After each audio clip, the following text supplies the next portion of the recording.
What can I do for you, Rod? You just tell me, what can I do for you? It's a very personal, very important thing. Hell, it's a family motto. Are you ready, Jerry? I'm ready. Want to make sure you're ready, brother. Here it is. Show me the money. Yeah.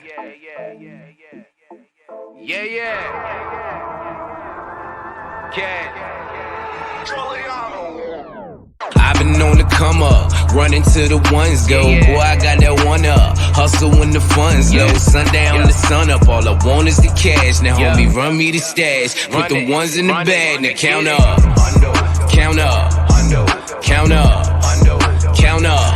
I'm talking 1 milli, 2 milli, 3 milli, 4 billy, 5 billy. I'm illy. I've been on the come up, counting money till my thumbs hurt. No Birdman, bitch, but I'm a stunner. Just watch how you run up. I keep a couple gunners. I've been grinding all winter just to flex all over summer shit. Wrist cold when I fall through. Rose gold to my arm, boo. In and out of my city, but come whenever I call you. Who gon' love me more than when I'm stacking out on tour? Them hoes that made it past security, they knocking on my door. You gon' be there when they gone. Show my love by getting more. Hustle so you ain't alone. You won't leave me, that's for sure. I'm talking Benjis, Franklin's, all these hundos on my floor. I just broke a couple bands, believe me, I've been going hard. I'm tipping bottle after bottle, swerving model after model. Who won't cash? That's the motto. Spend it like I hit the lotto. Yeah, I'm loving my life. I know that I ain't shit without you. Actions speak louder than words they broke, cause they just talk about you, huh? I've been on the come up, running to the ones go. Boy, I got that one up, hustle when the funds low. Sundown the sun up, all I want is the cash. Now homie, run me the stash, put the ones in the bag. Now count up, count up, count up, count up. I'm talking 1 milli, 2 milli, 3 milli, 4 billy, 5 billy. I'm illy. Money bag after money bag, I'm the man now. Play the cards that I was dealt and I ain't need no handouts. Fresh on every set, give respect. Mama out of debt, got a new connect. We the best, homie, run the check. Wifey got a new bag, new house. You mad? We just doing us, feeling wavy. Fuck a do-rag. This that no stress flow. Bobbing on my ex. She don't love cash, kiss my ass, baby XO. Thank you for that line, Mr. West, but I'm next though. Hey, you me the sad bitch, I'm blessed, sipping XO. For the love of money, I stay fucking hungry. I parted ways with the kitchen, that just wasn't for me. Every show they love me, now I'm showing love back. They ain't taking nothing from me, so I throw a couple stacks. You win them in your town, have some fun, blow it back. Fuck with me when I'm around, trust me, shorty, I'll be back. I've been on the come up, running to the ones go. Boy, I got that one up, hustle when the funds low. Sundown the sun up, all I want is the cash. Now homie, run me the stash, put the ones in the bag. Now count up, count up, count up, count up. I'm talking 1 milli, 2 milli, 3 milli, 4 billy, 5 billy. I'm illy.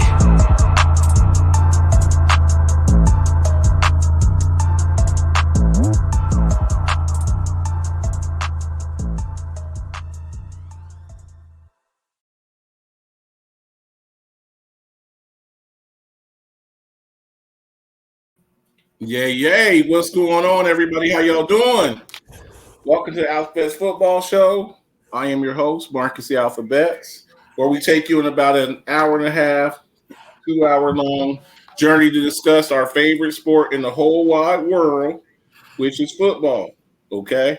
But first things first, like to introduce my lovely co-host. I call her Miss Bruce Willis because she's diehard.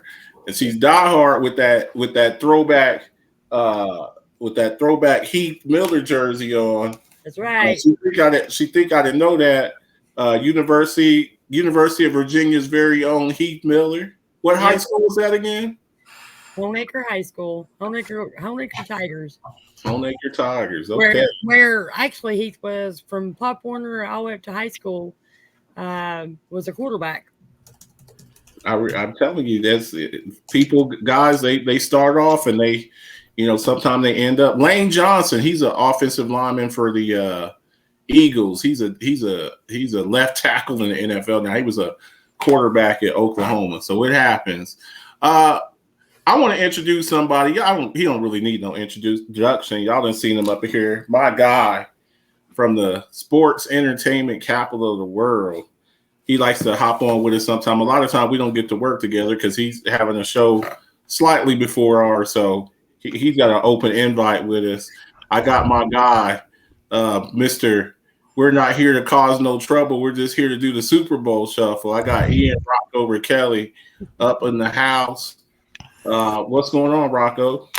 Hey, nothing much, man. It's good to be here. Clear up my schedule. Be here on the Alphabets Football Show.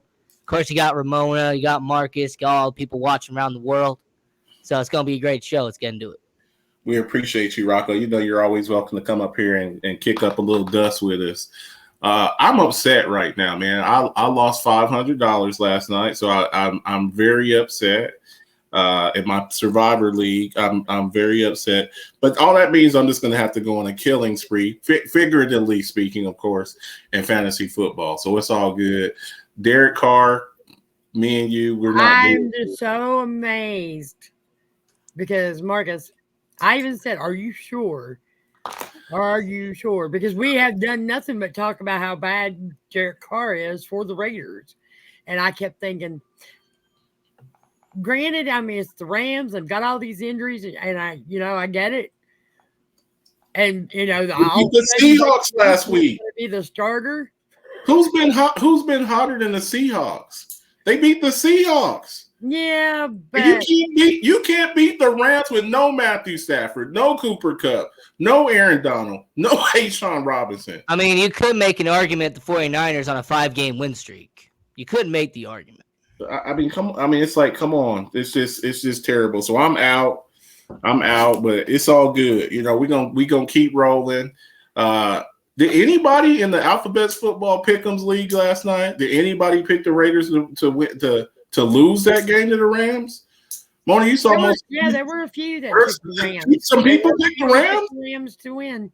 Oh my goodness, man.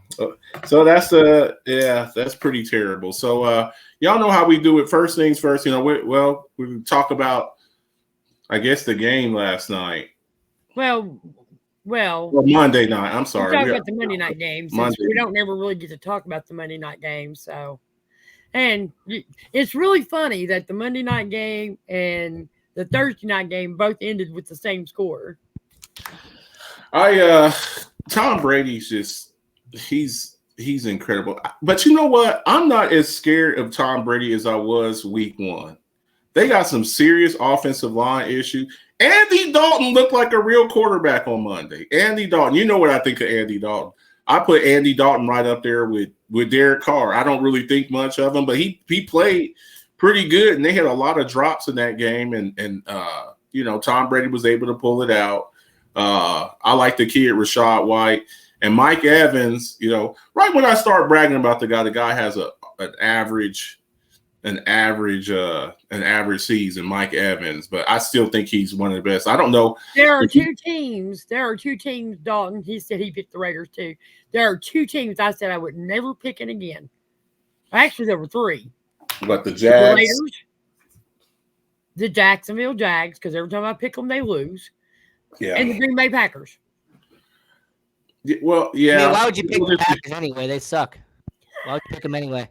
Well, they really don't suck. The biggest thing is they cannot maintain drives. And, being a Pittsburgh Steelers fan and realizing that has been one of our huge issues is maintaining drives, and it doesn't matter if you have a number 1 or number 2 ranked defense in the league or a number 4 or 5. Mm-hmm. If your offense keeps your defense on the field all the time. They're just getting gashed. They're just getting gashed, So, Andy Dalton, I got to give credit where credit's due. He did real good. He looked okay. It's not good enough. He should have. It's not just not good enough. They're gonna have to make a decision as far as quarterback next year too, because Jameis Winston's healthy and they just won't play him. So you go in there, you trade for another. I thought Jameis was still injured. Well, they said he was okay. I mean, that's your neck, though. I mean, are you ever really totally healed from a neck injury? It's a slight neck injury. Like when somebody says a minor surgery, look, they're cutting your body open. There's no such thing as a minor surgery. There's no such thing as we're just going to work on his neck a little bit. That's your neck. So I don't know. I'm not in the medical field, but congratulations to Tom Brady. He pulled out another victory, and in the last minute and a half of the game. I was like, I've seen this movie before. I mean, look, I'll say this about Tom Brady. He did good on Monday. He'll probably go in the first round of the playoffs, beat the Cowboys, send them home packing. But, that's the thing. That's what Tom Brady's going to do. He's going to go to the playoffs, beat the Cowboys. You just got a dirty look, just so you know there. I hope we play them again in the playoffs. I really do. That's what it's supposed to be. That's what it's supposed to be, 4 versus 5. That's a projected matchup. Yeah, I hope we see – I think it's 4 versus 5. I hope we do end up playing them. I would love to see Tom Brady. I think our defense now, if we saw him again, I think our defense would do something bad to him. I really do. I hope we see him again. So, we'll see what happens. I'd like to be the number 1 seed if possible. I mean, we're 2 games behind Philly with 5 games left to play. I know you would like to be the number 1 seed, but the Eagles are just too good. The Eagles are really good right now. I think the Eagles very well stand a very good chance of losing on Christmas Eve. To be the best, you gotta beat the best. You know what I'm saying? That I wouldn't rather have it any other way. And in those divisional games, you just never know. Mona, you're a Steelers fan. Even when the Cleveland Browns are 0-15. That 16th game, you got to watch out for them because for them, that's like, we beat the Steelers, So I never take division. That's their Super Bowl. That's their Super Bowl. That's their Super Bowl. That's their Super I've always said that. And then now, with the way the Bengals are, being the defending AFC champions, you're going to get everybody. Started out really slow, looking they really started out slow. They're kind of what's going on, Ben? I see Ben Avila's in the house, my guy. Ben Avila. We got some the new Alphabets football show hoodies and t-shirts and stuff. If y'all want that, get that. William and Ashley Richter, they're over in Los Angeles. They're going to the Aren't Jay and going there? And Tank, I believe they're heading to they're in Los Angeles. They're going to watch they're going to be at the Chargers and Dolphins game. So yeah. If y'all get a chance, my guy Tank J Renat, make sure y'all check out his profile pic. Y'all will really enjoy that. So anyways, check I guess we'll talk about the Thursday. Good to see you. The Thursday night game, which was yesterday, again, Rams and gotta show off my 915 here. Got to. That's really super clean. So Rocco with last night with the game last night. What did you see last night, Rocco? What did you see? Did you watch the game last night? So, unfortunately, being in Las Vegas, Nevada, the sports entertainment capital of the world, I had to watch it. It's in my backyard. I had to. Yeah. And Derek Carr, first off, you're an above-average quarterback. You had 2 interceptions in the red zone, which is absolutely ridiculous and uncalled for. Josh Jacobs has been carrying this team on his back for week after week after week. It hasn't been Derek Carr. Devontae Adams, he's had 4 or 5 good games, but it hasn't been consistent. There's some times where he isn't there at all. So, Derek Carr, he has Derek Carr throwing the ball. So he has 2 balls. The main problem, and I've said this on my show, the Sports Angle on PR Connections Radio. I will not be surprised if Lamar Jackson will be the starting quarterback in Las Vegas next year. Ooh. I would not be shocked if Lamar Jackson joins Patrick Mahomes, Justin Herbert, and Russell Wilson in a very tough AFC West. So what is our opinion? Because I got into it with my guy Dustin Davis. Love you, Dee. What is our opinion of where do we put Derek Carr at? because he was like, Marcus, you just hate Derek Carr. And I am a little upset with Derek Carr. I will not. I was yelling at the TV. Last night. I was very upset when I lost my $500. I look at it as losing $500 because there was 8 of us. Well, there's 7 now because I lost. I'm out. But what is our collective opinion of Derek Carr? Because I want to know it's not just me. You know, like sometimes you look at something, you go watch a movie, and you're like, oh, that was a great movie. And then you ask your friend, like, what did you think of the movie? They're like, yeah, man, that movie sucked. Or you say, yeah, that sucked. And your friend goes and sees it. I have him at 15. I did my ranking on my show. I ranked all 32 starting quarterbacks, and I had Derek Carr exactly at 15. Where does that put you? Exactly at the middle. Okay. That's what Derek Carr is. He is a average to above average quarterback in the NFL. His stats have shown it. His analytics show it. His film tape shows it. Derek Carr is an average and at best above average quarterback in the NFL. Mona, your thoughts on Derek Carr? I completely agree. Look, you know, we've been doing this pick'em league since week 1. And there are 3 teams that I have said I'm never going to pick again. Sometimes I don't have a choice, but I have to pick them just depending on who they're playing. But when I do make those picks and I pick the Raiders to win a game and they lose every time I pick them, and the Jacksonville Jags, every time I pick them, they lose. Shout out to Ada Cruz. But and I think that team is up and coming. I really do. I think that within the next couple of years, they're going to be winning that division every year. Yeah. I like what they're doing. I like the moves they're making. I did agree with their number 1 pick overall in the draft this past year, but well, politics had a lot working out pretty good for them. So, and then of course the Green Bay Packers. And the thing is when you take away your number 1 receiver in Devontae Adams,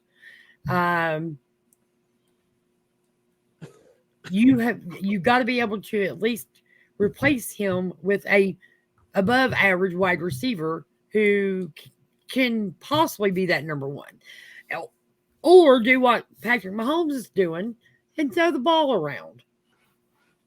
You know, well, I think with Aaron Rodgers, we're starting to see, because he was the offensive player of the month.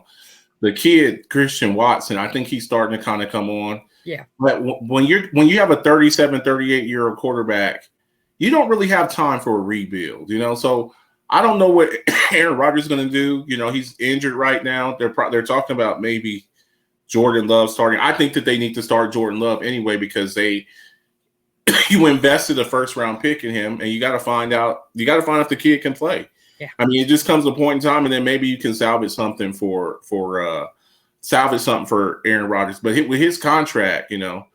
But look, I'm going to say this again because Marcus. So I got into it. I got into it. Shout out to my guy David Clark. He said, Marcus, you said that he was a bust. He is a bust. He's still. I don't give a damn. You think I give a damn because he beat Derek Carr, who threw the game away, and their defense who couldn't stop?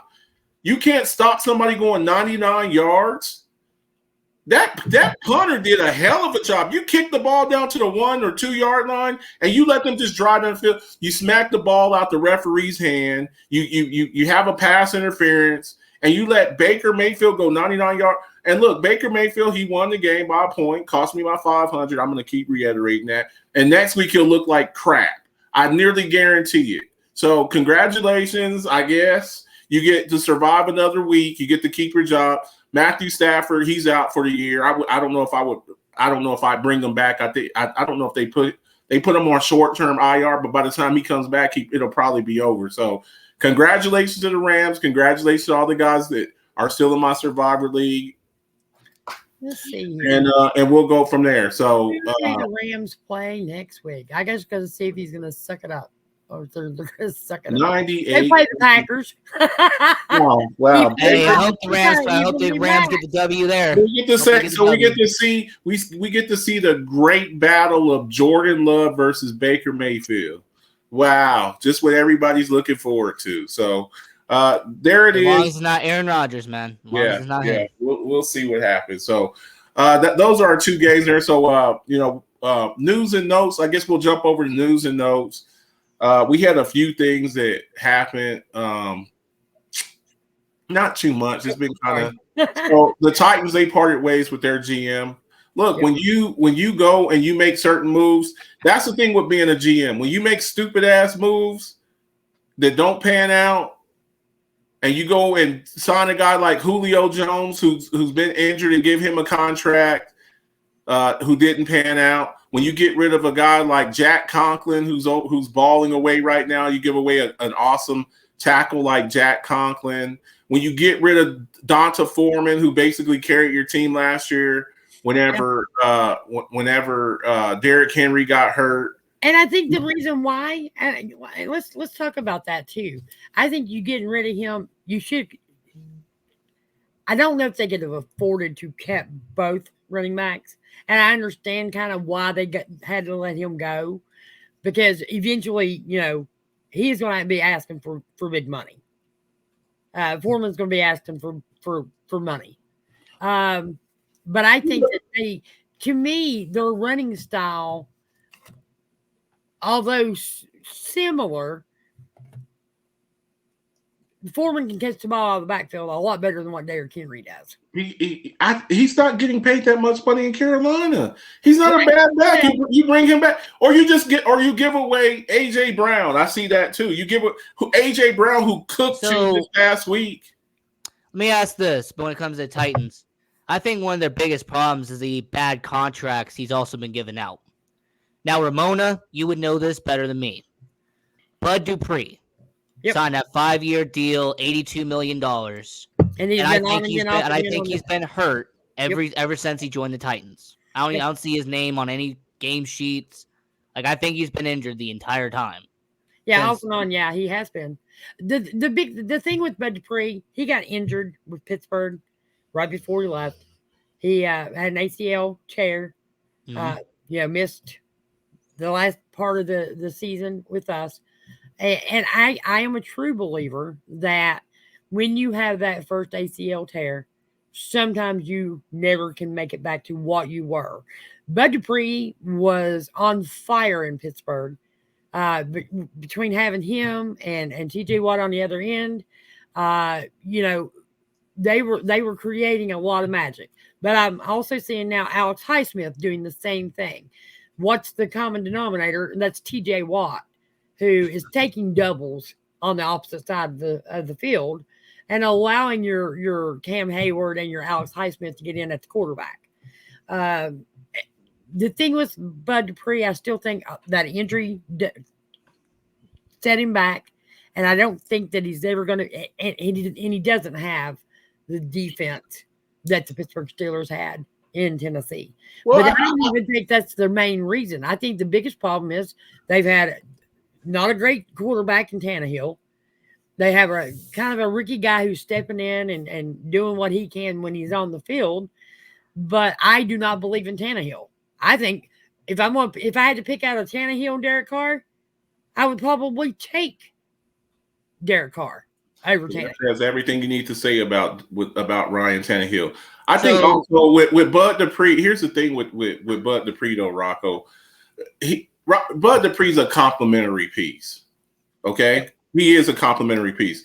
Their main guy, he got hurt. He tore his ACL at the beginning of the year, Harold Landry, who they just gave a big deal to. So I think with that, now you're forcing Bud Dupree to be your premier edge rusher. He's not that guy. So Ryan, I actually just made sure I was right. Yeah, Bud Dupree has only played 6 games as a Titan, despite signing that 5 years. You can't, and then he brought in Julio Jones. We're going to put Julio Jones. You gave away AJ Brown. AJ Brown cooked them when they played the Eagles this week. He made sure to step on their neck. So, when you make moves like that, you make stupid ass moves that don't pan out. I think Mike Vrabel's a hell of a coach. We keep forgetting who was the number 1 seed in the AFC playoffs last year. Well, I understand Tennessee Titans, that entire situation with Mike Vrabel. I get that.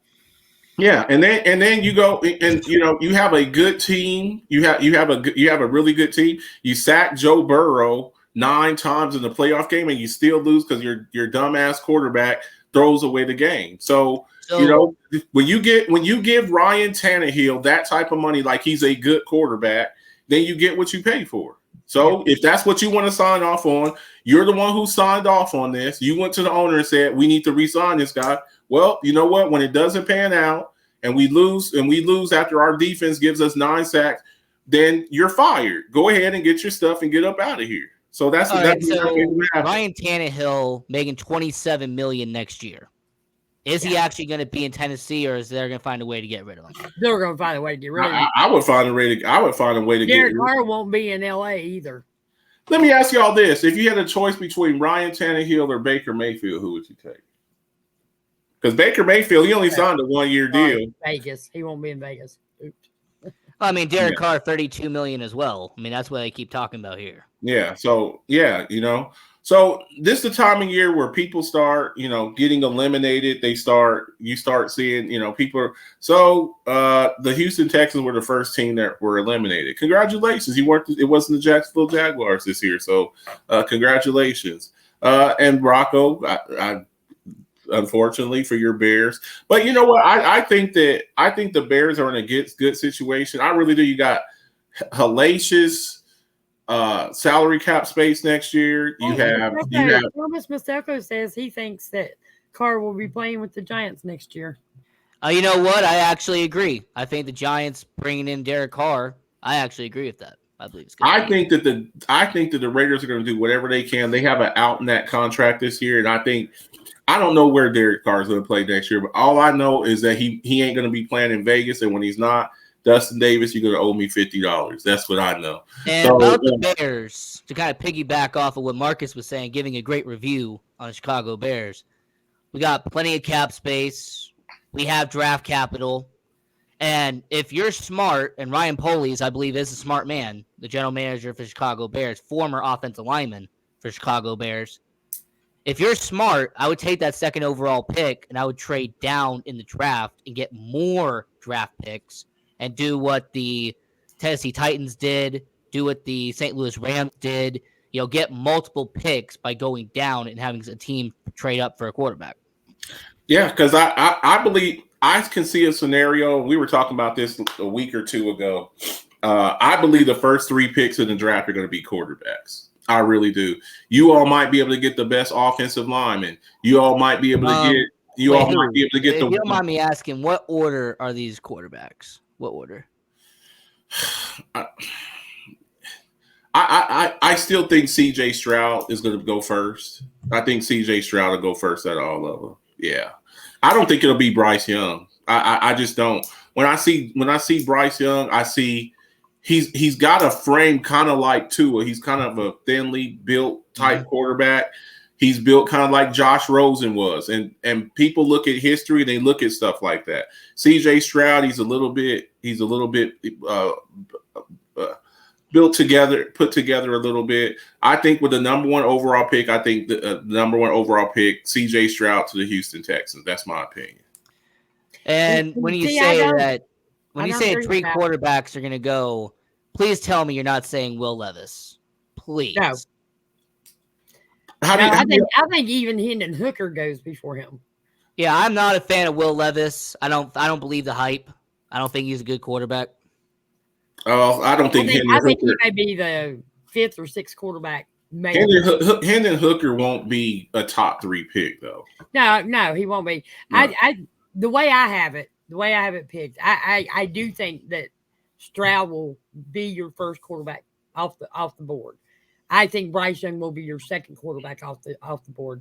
And I'm going to, yes, I am a Bama fan, and I'm going to defend Bryce Young. Bryce doesn't have we lost too many players last year for him. He just doesn't have that team around him that he needs. He just doesn't. He doesn't have that offensive line. He's ran for his life through most of the season this past season. Okay, so as a number 1 or number 2 pick, guess what? you're going to the worst team in the NFL. If you can't survive in that environment, now imagine you're the number one pick in the NFL, and this is what I was telling you. Wait a minute. You didn't let me finish. Okay, go ahead. Because that wasn't the only issue that Bama's had. Okay. I also think that Nick Saban may be getting ready to retire. You and I had talked about this before. I think this is a young man's game, and I think that he's past his prime. As a head coach. And I think he just looks tired. He looks tired on the sidelines now. Is it because they weren't playing up to what he thought they should be playing? I think defensively there was a lot of issues as well. When your defense is on the field as much as they were this year, I feel that that's another huge issue in Bama. But like I said, there's a lot of issues going on in Bama. A lot of people say it's the new portal and all that. I don't think it's that as much as I think that I don't think they have the coaching that they need right now. I love Nick Saban. You know that. Yeah. But I just think that he's done. I think he's done. Well, I think he's done everything he needed to do. I think the thing with it is in this college football playoffs, both Clemson and Alabama are in the college football playoffs. And I think what it is that you have parity going on now. With the NIL deals now, kids aren't going to wait around. If the NIL deal were around 6 or 7 years ago, I promise you Nick Saban wouldn't have the championships he has now, because all of those. I also think that Bryce Young's going to the Detroit Lions. Oh, and that might be a good fit for him, because I believe that the Lions are, they got some pieces over there where it's not that bad. But like I say all the time, who you play with matters. Even when you jump back and you look at certain you look at teams. And you go into certain situations that are better than other guys, like a Ben Roethlisberger going to the Steelers instead of going number one and getting his ass kicked. Well, the thing is he wasn't going number one. Period. He wasn't going number one. Period. Well, that's what. Yeah. Hold on. Well, if we're gonna be practical here, he should have been a Giant. If you're gonna be technical, he should have been a New York Giant. Ernie Accorsi knew that the Chargers wanted Phillip Rivers. He was the most physically gifted talent. He was the most physically gifted quarterback in that draft. Right, but if you go back and watch that documentary, Eli Manning went number one for one reason, because he was a Manning, and the pedigree. Oh no, I understand that. But if you watch the documentary about the 2004 NFL draft, Ernie Accorsi even said that if he hadn't have gone out and traded for Eli Manning, he was going to take Ben Roethlisberger at 6. Yeah, so where you get drafted certainly helps. So all my Buffalo Bills people out there circling the wagon, we talked about this to nauseum whenever this happened, whenever he signed there, and I was like, I don't know about this contract. I think he's getting paid $17-18 million. I said he was a situational pass rusher at this stage in his career. I think he has 7 or 8 sacks, but he's 34 years old. What a lot of people were thinking is this the Von Miller from 2000. He's there to get a ring. Let's just be blunt. At this stage of his career, he's a mercenary. That's why he didn't go to the Cowboys, because he wanted to get a ring. That's why he didn't go to the Cowboys. If Jerry Jones had offered him the same amount of money as the Buffalo Bills, guess what? Or maybe $1 more, he would have been in Dallas. I don't know. He wants to win, right? I mean, doesn't he want to win a championship? Okay, so why would he go to the Bills then, who've never won a championship? Because the Bills were the Super Bowl odds-on favorite if you go back to the offseason. Okay, who was the Super Bowl favorites last year? The year before was Kansas City. Last year it was Kansas City. They were the odds-on favorite to go back. Last year, the Buffalo Bills had went to the AFC Championship, and they changed the rules. They changed the rules. Wait. Here's what I'm saying. This offseason, 2022, it was the Bills. I'm saying 2021, was the Chiefs. Yeah, that's what I'm saying. People have been thinking that they're the Super Bowl champ. Look, that window's only open for a little while. So you go out and you spend the money for this guy because you said that you wanted to be after the Kansas City game. We want to be able to get after the quarterback, right? So when you do that, that's a lot of money to pay him to try just to have him on the team to train the guys below him. The rookies. That's a lot of money to pay somebody just to do. Yeah. So let me ask you the excuses that what a lot of Bills fans say. Well, but he did what he was supposed to do. No, he hasn't. No, because he's not. That's the kind of money so he's out for the season. So you think he's going to be better next year when he's 30, 34, 35 years old after he just tore his ACL? And he just tore it this past week. Okay, so that's a year injury. We saw Odell Beckham Jr. tear his ACL in the Super Bowl, right? Yep. And now he's talking about, well, I won't be ready till the playoffs. This is a 34-year-old man by the time the season starts. Yeah, let's not talk about Odell. I got an opinion about that. Yeah, so I'm sorry to hear that. No. See, you just opened a can of worms because I got to hear Ian. You got to tell me what your thoughts are on OBJ. I think the thing about OBJ is that he wants to wait to the playoffs so he can have an easy ride in the Super Bowl. When it comes to OBJ, he wants to know what team is going to be the Super Bowl contender, the odds-on favorite to go to the Super Bowl. He's going to go there, and he's going to try to get himself an easy ring. Yeah, and I agree with you.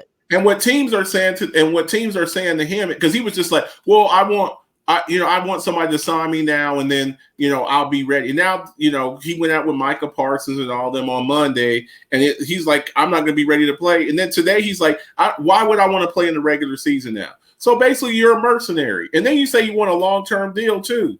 So now I don't really want him. I don't really want. If you're not going to be here for the playoffs, I mean, the playoffs are what 5-6 weeks away. I don't want you. And you still got to come in here and learn the plays and get in the classroom and study stuff. So I don't want a guy like that. I'll roll with CD and James Washington or whatnot, or Michael Gallup. Jimmy G, he's out for the season. He's not coming back. So I mean, I don't know about that. I mean, wasn't the report that it would be 5 to 6 weeks? Wasn't that the this is from Ian Rappaport here, so we'll see. I mean, they said there's a chance he could possibly come back, but he's not playing. He's out at least the rest of the regular season, so right. We'll see what happens. I think the 49ers I think it's pretty safe. I'm not putting him on injury reserve is what told me is that they're not counting him out yet. 7 to 8 weeks. So that would be the NFC Championship game. Yeah, like if they get there, if you get there. So I mean, there's a chance. There is a chance. I just don't know if Purdy can get them there. You want to go to war with Brock Purdy? That's what you want to do. I mean, they'd have the number 1 ranked defense, right? Yeah, I mean, that's pretty much what they have going for them. And you got Mr. Irrelevant as your quarterback. Let's see how that works out. We just saw this Baker Mayfield, his theatrics last night, come in 48 hours later, and he's winning a game for the Rams and making Marcus lose a Survivor League. So, I kind of had an internal fight on putting that picture up. I mean, Baker Mayfield. I mean, let's do it like this: is Baker Mayfield better than Cooper Rush? Yes. All right, cool. Yes, he's better than Cooper Rush. Really? And guess what? Here's the thing: somebody is going to see those 5 games that Cooper Rush played, and guess what they're going to say?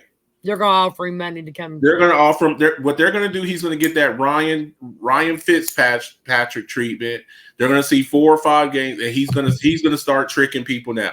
Cooper Rush may be the next Ryan Fitzpatrick. Look, are you taking shots at the Carolina Panthers now? Is that what that is? Backups are backups for a reason.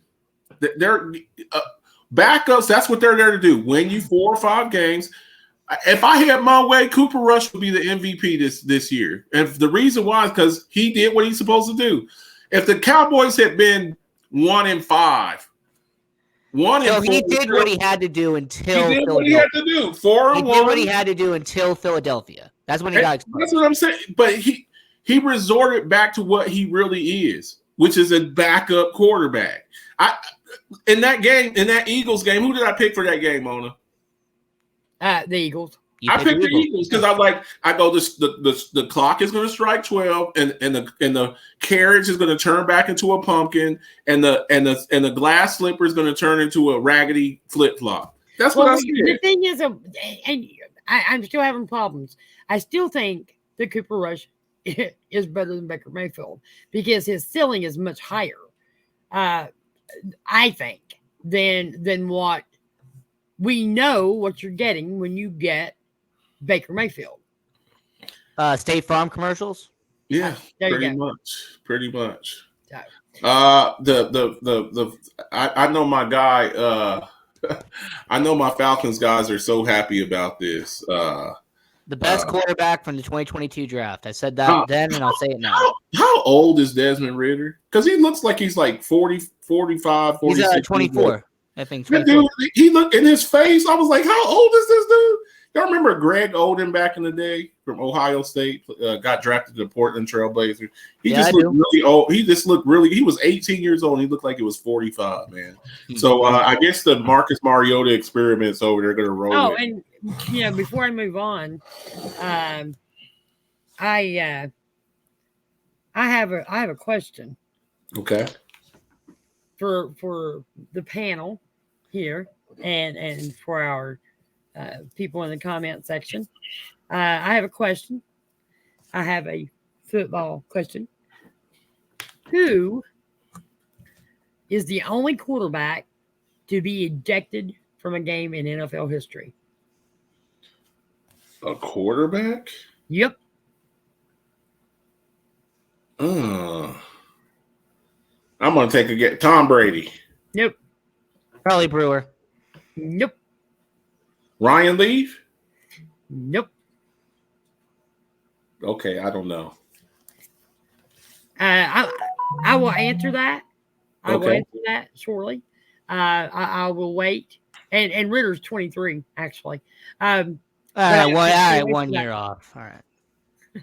So anyway, nope, not John Randall. I'm not sure. I think it was. Wait, is this NFL quarterback or just any NFL quarterback? Who is the only NFL quarterback to be ejected from a football game? Yep. It's only been one. I don't know who. I don't know what. Justin Herbert. Nope. We'll move on and I'll answer it in a minute. I'm gonna give the people in the comment section a chance to Google it. I found that this weekend. I thought it was kind of interesting. I don't know. We'll come back to that though. We'll definitely come back to that. Now, after last week, all of the offensive line woes that the Dolphins had were Tua Tagovailoa, who I said that the Dolphins would lose because it was a different style of ball. I told you, look, there's some divisions, AFC North, NFC West, that play a different style of when you're playing finesse football, these guys will rough you up. So the Dolphins, they signed former number 1 overall pick. I think Eric Fisher was from the Chiefs, I want to say. Well, yeah, he's got on the Chiefs uniform. And they signed him with all of the hey, Blaze, good to see you. Oh yeah, so congratulations. They're going to need him. We'll see. They play the Chargers this week. Shout out to the Richters and Jay Renaud. They're actually going to the game live. So hopefully they can send us some pictures and stuff like that. So I will say I'm really surprised he used the Chiefs picture because he played for the Colts last year. I don't know if you knew that, but yeah, he played for the Colts. Yeah, I wanted him as soon as Tyron Smith got hurt. I had wanted him. So hey, you're getting a former number 1 overall pick. I don't know what he has left in the tank, but we'll see. So all right, so I'm not giving nobody any more chances. Okay. All right. The only quarterback, and he's one of your favorite ones, Marcus. Trent Dilfer. Yep, he was ejected. Yes, it was Benavila. He just said that.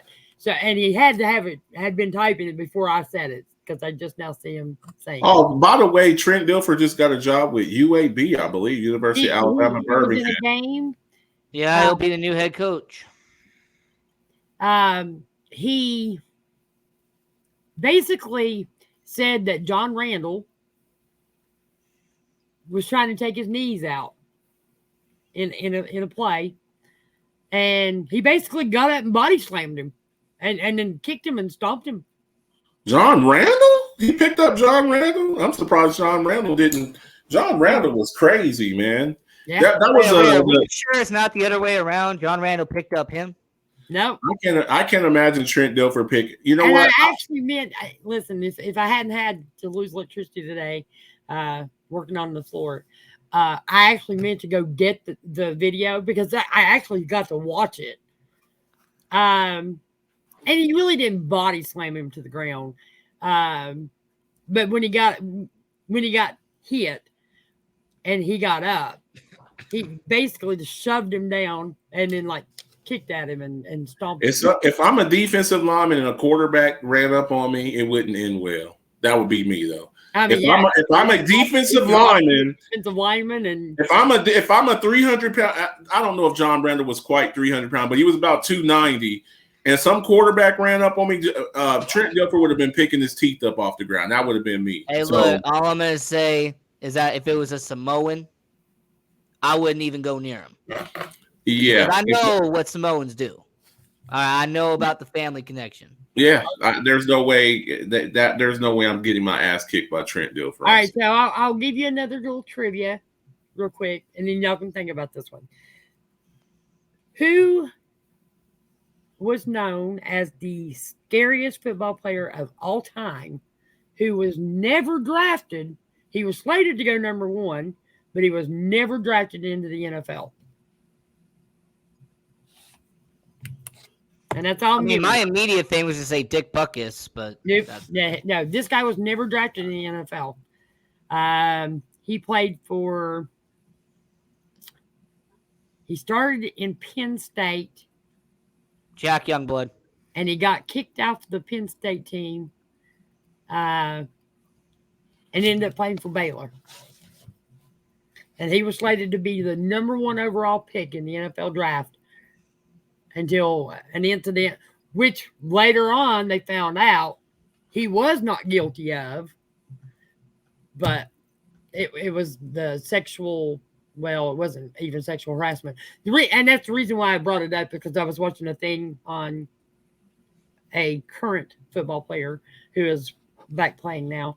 But anyway, that's all I'm giving you. That's all I'm going to give you. Okay. We will definitely look. Now you got my brain over here frying. Now I'm going to be trying to think through 300 players.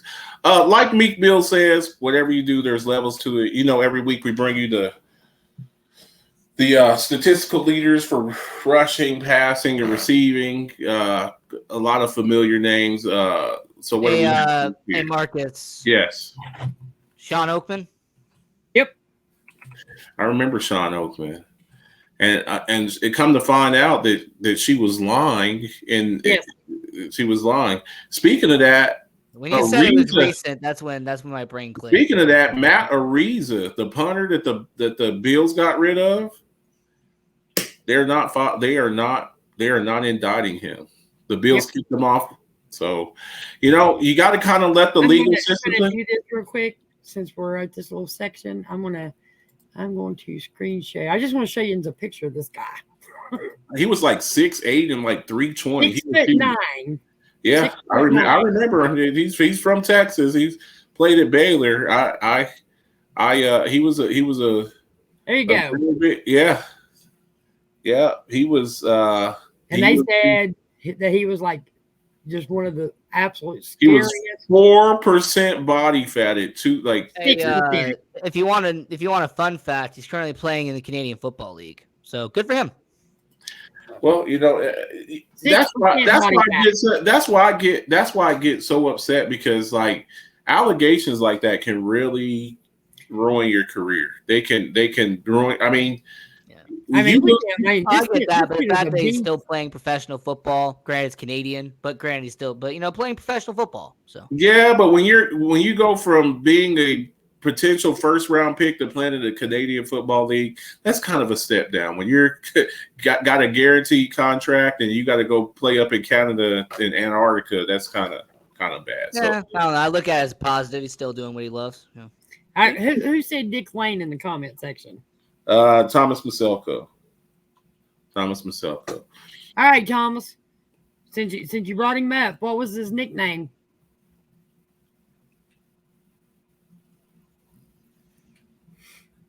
I know what his nickname was. Daycar? No, Dick Night Train Lane. Night Train Lane. Yep. Dick Night Train Lane. So whatever you do, here's your power rankings here. Wow, Cowboys moved according to PFF, Pro Football. Not Lawrence PFF. Taylor was drafted in the NFL. Lawrence Taylor was taken number one. He was. She said somebody who wasn't drafted. He was Lawrence never Taylor. drafted in the NFL. Lawrence Taylor was so Lawrence blacked Taylor out, was I didn't remember draft night. Lawrence Taylor was the number one overall draft pick, and one of only two players in the 102-year history defensive player. Sean Oakman would have been, had those false allegations made against him never came out, he probably would have went. He may not have went number one overall because his last year in Baylor wasn't one of his best years. Yeah. But he would have been a high draft pick. Definitely. Oh, yeah. And he would have been a monster on the field. No doubt. So here's your power rankings. Cowboys jumped over to number 2. Wow. Eagles still at number 1, best record in the league. And you see the Dolphins have moved down a little bit. Yep. So, when you take losses. And I don't think they belong down below the Vikings. I just don't. I don't even know. Are the Ravens still in the top 10? Like the Ravens were in like top 5 for a while. I don't know if I think the Ravens. I don't know if I know if the Ravens deserve to be in the top 10. I don't know. I have to look they won't after this weekend.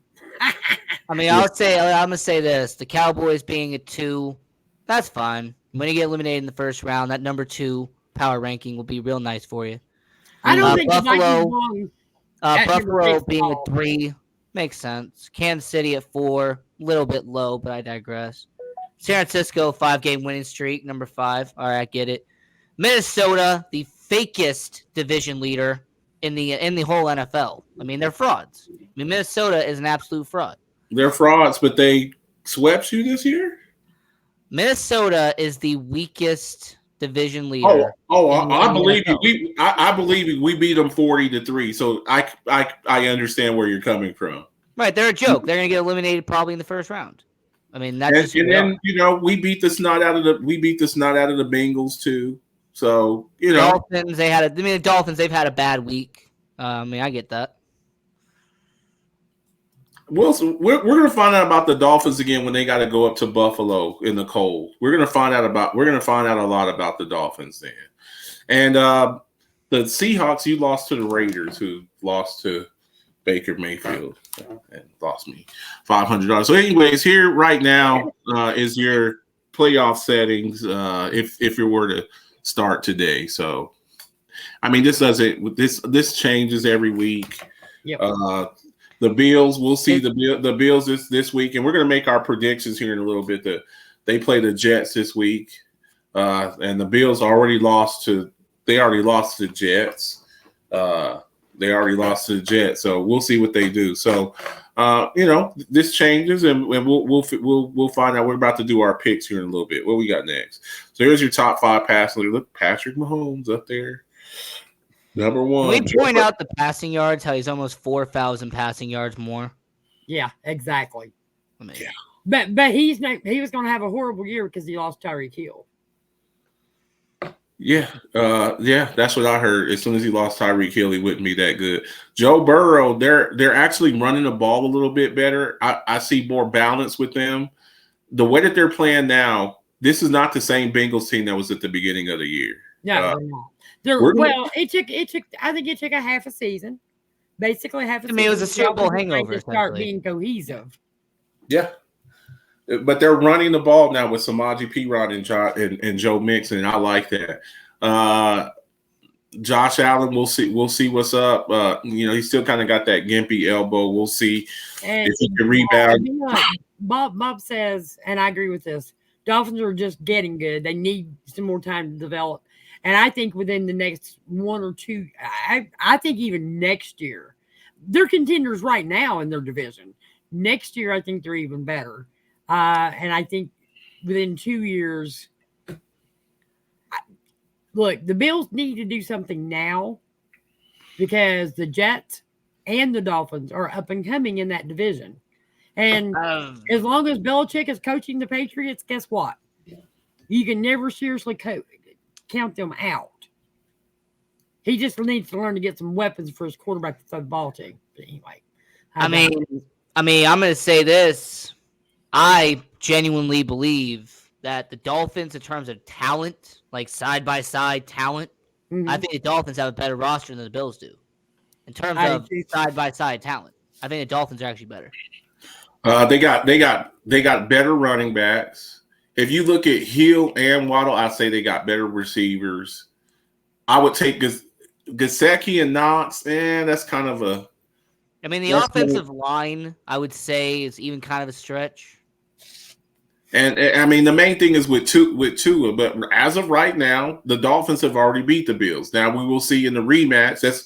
Now they got to go up in the cold and play the Bills in the cold. When the Dolphins beat them, they were over there cooking down there in Florida. So we'll see what happens. Then old man Tom Brady, he's still up there doing his thing and still doing his thing. So those are your top 5 passing leaders. Here's your top 5.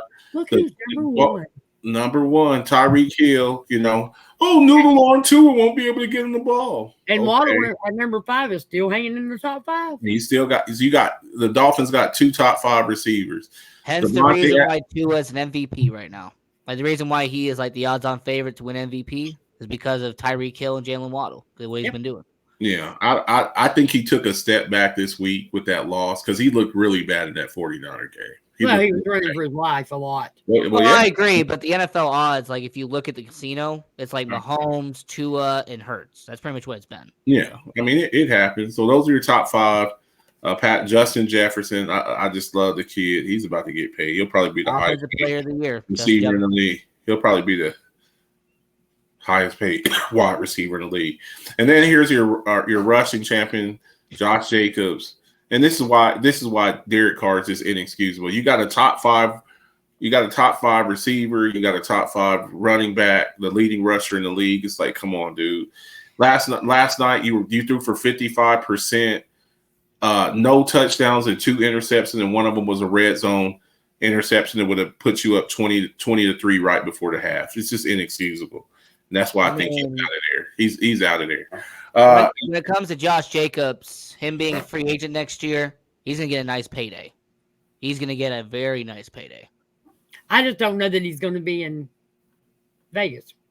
Oh, no, he's going to leave Vegas when they decline that 5th-year option. Hey, Marcus, I'm really surprised, though. Where's Tony Pollard at? I'm really surprised. Tony Pollard is he's in a timeshare. He's in a timeshare. If he was your everyday back, though, I think he would be top 5. I'll give you credit. I think he would be. He could, but the thing about it, he's not. If you gave him 25 carries like the way they were giving Zeke back in the day, he wouldn't survive. He's not big enough to do it. I tell y'all all the time about workhorse backs. Do you know what all 5 of these guys right here, you know what they all have in common? You want to know? Real quick. All of them, 225 pounds, except for Dalvin Cook. 4 out of 5 of those guys are 225 pounds. That's the difference. Size matters. Josh Jacobs about 225. Nick Chubb's about 220. Derrick Henry's 245. Saquon Barkley's 225. And I think Dalvin Cook's about 215. That's the difference right there. When you get a guy 199 pounds, I'm not going to mention the team that likes getting running backs. They're 195, 200 pounds. They don't last. And that's why your rushing game sucks. So there's all of your rushing leaders there. I think we got the sacks leaders here. I think we got the sacks leaders next. Yep. Sacks leaders here. I'm going to say something, and all of my Cowboys fans, y'all are going to get really mad. You ready? Nick Bosa this past week jumped past Micah Parsons for Defensive Player of the Year. And this is coming from a Dallas Cowboys fan. And I will give you a rebuttal. Okay. I think Matthew Judon would be Defensive Player of the Year. With what he's been doing in New England, with all of his statistics and his analytics out there in New England, I think Matthew Judon has a very, very solid argument. Okay, and when you have 14 and a half sacks and you've missed 2 games, how many games did TJ Watt miss last year, Mona? 2 games. 2 games. You've missed 2 games, and you're leading all of the other sack leaders that have played every single game. I think that gives you a slight edge up. And I'm a Micah Parsons fan. And this can change. This can definitely change. Because with the sacks, they usually come in bunches. Usually the guys, they get, 2 sacks, 3 sacks in a game, and you can kind of boost it up. He had 3 sacks against the Dolphins. So for me, to get 3 sacks on that high-flying offense and to beat the Dolphins, I got to move him just slightly past Micah Parsons. So I'm going to ask this. When it comes to Defensive Player of the Year, is sacks the only criteria, or is forced fumble? I think it's everything, and that's why TJ Watt won last year, because he was winning in every statistical edge. For edge rusher, everyone, he had more forced fumbles, more pressures, more quarterback hits, all of that stuff. Balls batted down. Yeah. Oh, and that's where Nick Bosa's at. Now, Micah Parsons does not play edge rusher 100% of the time, so I can kind of, he has played off-ball linebacker a little bit, but for me, as of this week, Nick Bosa moved slightly past Micah Parsons. And so you said that Nick Bosa's only played 11 games, right? Yes. Matthew Judon's only started 10. He's only been 10 games. Okay. Well, probably that was probably some disciplinary stuff. They just paid Matthew Judon. I remember when Matthew Judon came over from the Baltimore Ravens, and he got a bag. So there's no reason why he shouldn't be starting games. I was gonna say only a 1 game difference. Yeah. So here's your right now in the top 10 draft order. you got out of there. I mean, look at. I don't like that. I would like to have been up high. Yeah. Yes. You're I want to let tackle somebody I can't see straight. I could see like we were talking about earlier, Rocco. I could very easily see the Bears. If I'm the Bears, I'm moving out of that pick. I am moving out of that pick. I'll move back from 2 to 6. I'll move back from 2 to 6. I'll still get a good player there because I can see the Lions taking a quarterback. I can see the Panthers taking a quarterback. I can see the Colts taking a quarterback.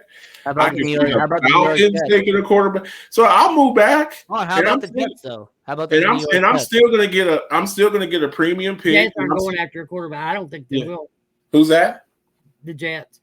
Why not the New York Jets? They need a quarterback. Zach Wilson is absolute trash. We all know it. That's true. Maybe that's when you get a guy like Derek Carr. So we put this up every week. It changes, one week, I think the Steelers were at 4. So, this changes every week. Most receptions we call these big plays, 15 plus yard receptions. And look who's number 1, Tyreek Hill with noodle arm quarterback. I was just fire Loomis now for losing the first round pick. Yeah. Yeah, so there's those are your big play receivers there. You see CeeDee Lamb, he's coming on. Justin Jefferson, Stephon Diggs, and Devontae Adams. So I think that's very impressive. So, all right, so we're going to do our leaderboard for our Pick'em League real quick. Boy, I tell you, some of our participants are moving on up. We got Flectron Moore, who is leading our league right now with 124 wins, 69 losses. We have Dustin Davis at 120 wins. He's 4 games back. I think there's somebody else. Angie Sanchez, who is at 120, and Blaze at 120. So they're only 4 games back. So Flectron Moore, shout out to you. You're doing a great job. But I'll tell you right now, I got to start feeling some heat on the back of that neck right now. You can hear them coming, I'm sure. So you better keep it up, buddy. Yeah. Marcus is at 116. I had a couple really bad weeks, but I'm at 109. I'm slowly building back up. Hopefully this week I'll do better. Sandra Shavira, is that how you pronounce her last name? Chavita. Oh man, she's 3 behind me. Yeah, she's only 3 back behind you, buddy.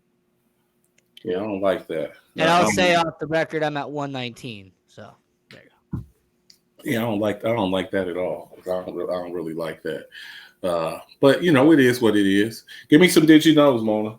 Okay, so moving on. The Philadelphia Eagles 11-1 with the number 5 2023 draft pick. Is that not? I'm sorry, but scary. That's my son's team. So Scary. Of course, I mean, the thing is, they really only need secondary help. That's really their biggest issue is their secondary. And with a number 5 draft pick, they're going to get that.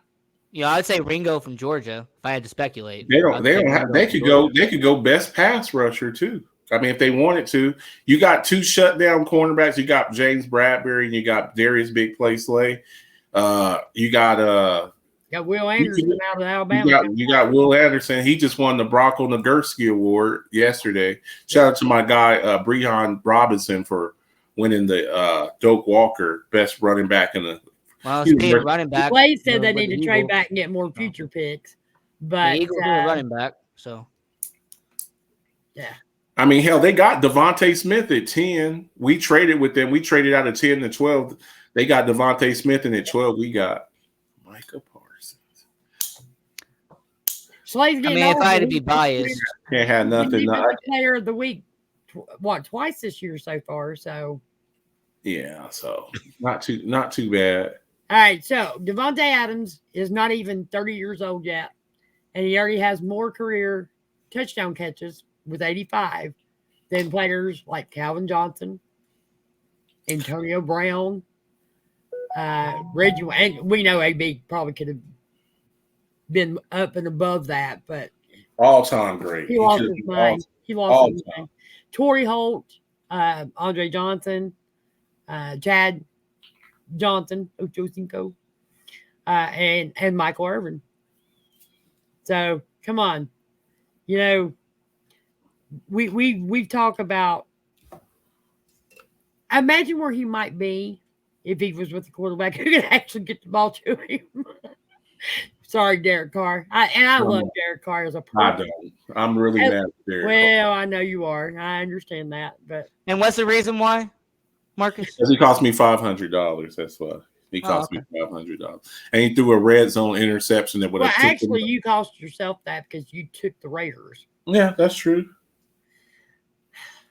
Yeah, that's true.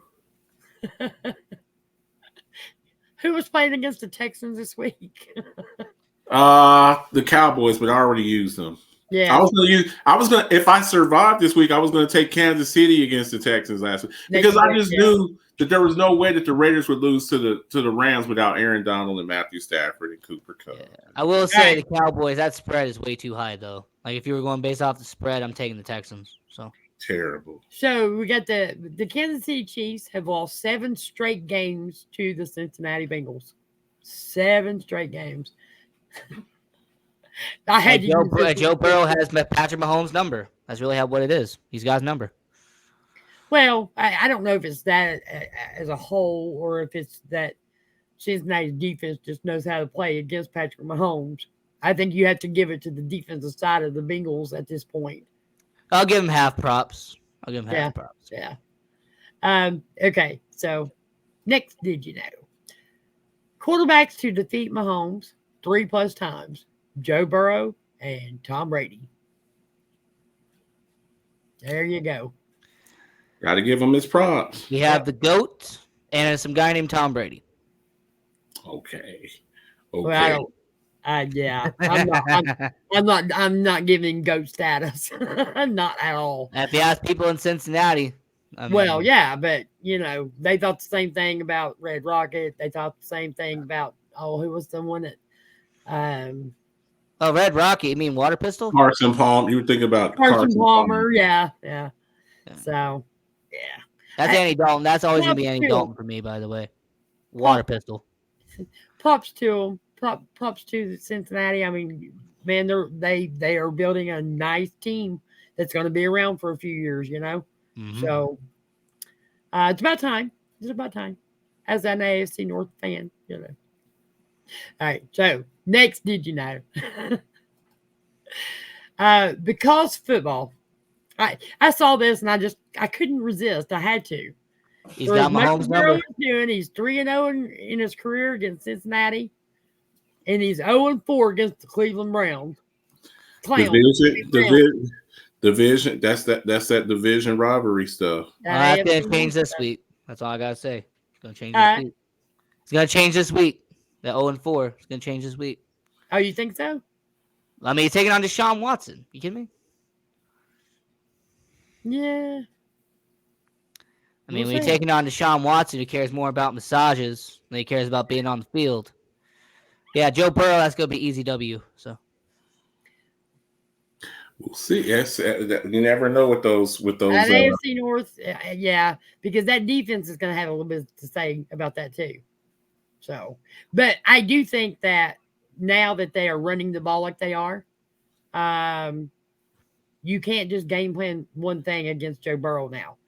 They got a great running game, and Mixon's back this weekend too. So, you got Mixon and P-Ron. Is that how you pronounce it? Samaje P-Ron. Listen, I keep wanting to call him Perot. P-Ron. Sorry. That's what I always called Ross Perot.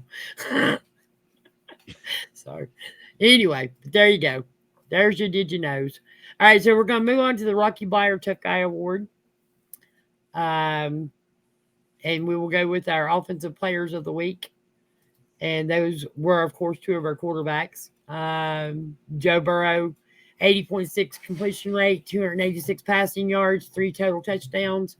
Pass rating was a 126.6. And he had 46 rushing yards.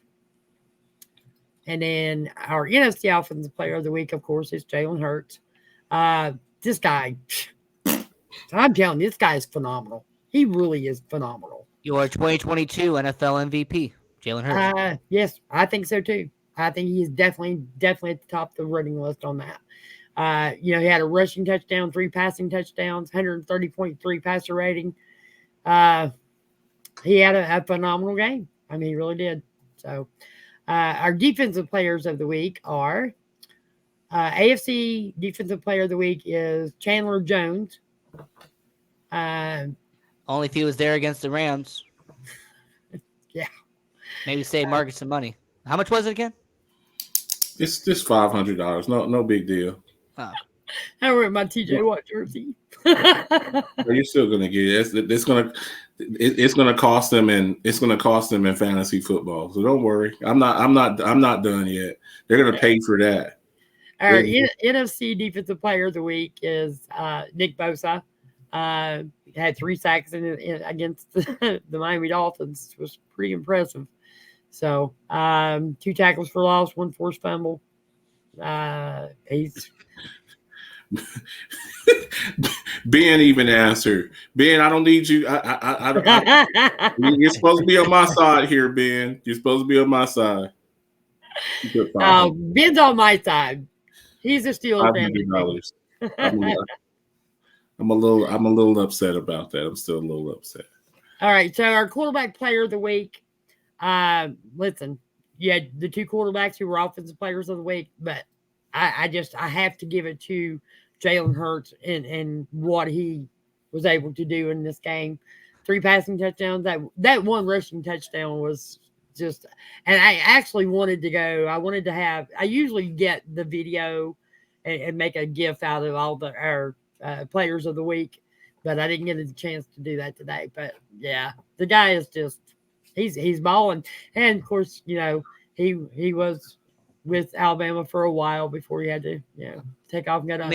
I'll say this: the best part about that entire week, he could have gone for 400 if they didn't bench him, though. Yeah, that's the crazy part. He could have kept on going. Oh, yeah. You gotta look at long term. He goes out there, you keep playing, and he gets hurt. Now you're out there with who is your backup? Their backup is Gardner Minshew. We're going to war with Gardner Minshew. Hey, you keep playing. Who's better, Gardner Minshew or Baker Mayfield?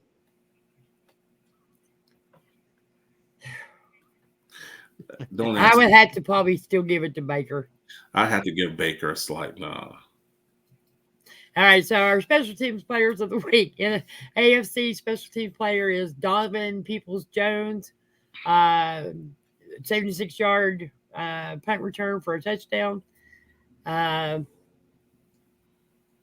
go back and watch that punt return. That was a phenomenal punt return. NFC special team player of the week is Michael Bagley, kicker for the Detroit Lions. I love the way these guys are coming from just teams all over. These players of the week. He scored 16 of the Lions' points, 4 for 4 in point after attempts, and 4 for 4 in field goals. So he's doing his job. He's earning that paycheck. Nobody appreciates kickers until you're down by 2. Right. 1 minute left with 5 seconds left in the game. And you need 3 points. That's whenever they start to appreciate kickers. That's whenever people appreciate those kickers. So, kickers are people too. Give them their love. And so I think that's everything. We're gonna get to our Mona. Do me a favor and play the Buffalo Bills bottle. You guys, we got to get this done, man. Eat the.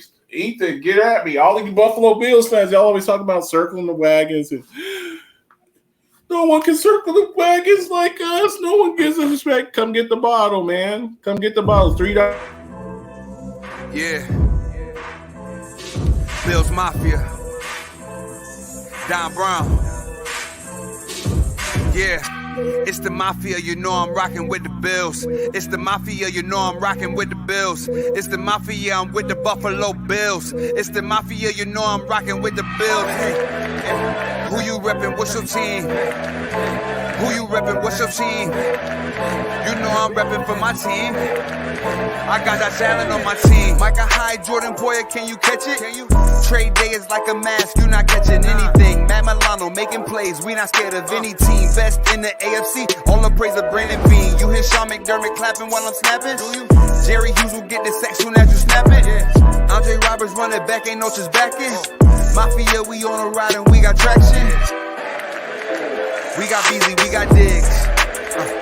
McKenzie make you miss. Dawson Knox with the stiff arm, treat opponents just like his. Feliciano, Deion Dawkins block defenders like the fence. Hey, it's the Mafia. I said no one on top of us. I said no one is blocking us on top of our division, so it's clear that it's no stopping us. Google best team in the league and we popping up. Hey, who you reppin'? What's your team? Who you reppin'? What's your team? I'm reppin' for my team. I got the salad on my team. It's the Mafia, I'm rocking with the Bills. So there it is. That's the Alphabets Football Show. The Alphabets Football Show Buffalo Bills special. Hennessy bottle. It's a $70 bottle of Hennessy, custom painted bottle. $3 tickets. Hit me up on Cash App, PayPal. Let's get this thing done. We got a few weeks until what's today? The 9th? Today's the 9th, right? We got 16 days until Christmas. I'd like to get it out of here so we could so I could get it to you before before Christmas. So if y'all want that, come get it.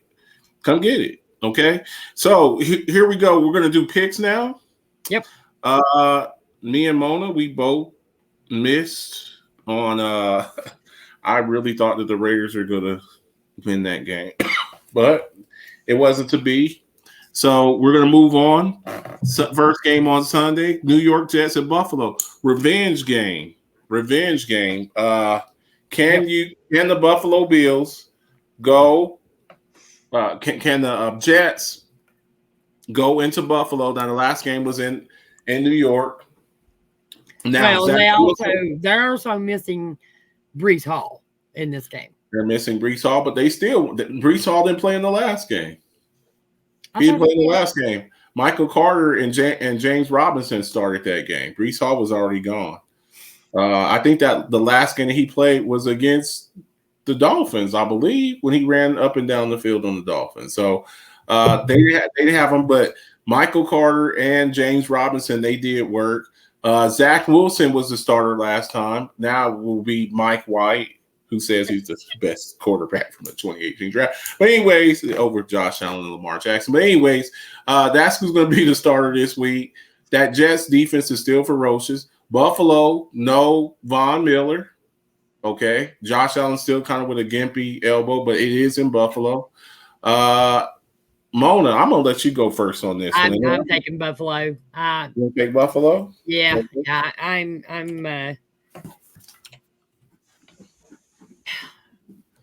I think that I don't know what the weather's supposed to be like. I really don't. I don't even really care what the weather is. I think that until their quarterback situation's fixed, I think the Jets are in trouble. They got to get that quarterback position fixed, and I do think. I'll be honest with you. I would like to. Who I'd like to see. My guy from Bama up there. I would love to see him up there with the Jets. With the Jets. I think they're playing so good this year. I don't know if he will be available for them. They would have to make some moves to trade up for the number 2 pick with the Chicago Bears, maybe? It's possible. It's definitely. I still like that Jets defense, though. Quentin Williams, Sauce Gardner. I still have Sauce as defensive rookie of the year. I like the kid Reed on the other side. CJ Mosley, and you gotta get after Josh Allen. 31, I'm gonna say 31, 28, 31, 24, Buffalo. 31-24. Rocco, talk to me. What you got? So Buffalo Bills, this is going to be a revenge game, a statement game. I first off do not believe in the New York Jets offense. Mike White, whatever the heck you want to call him, he's not a real quarterback. Mike White, Zach Wilson, doesn't matter who you have at quarterback. It could be the old and decrepit old Joe Flacco. It doesn't matter who it is. The New York Jets do not have a quarterback. So I'm going to take the Buffalo Bills to beat the New York Jets. Give me 28-9. That's what Boy, you know what, though? Could you imagine Flacco stepping into that game and actually doing something against the Buffalo Bills? I could imagine him stepping up and throwing a pick. I can imagine that.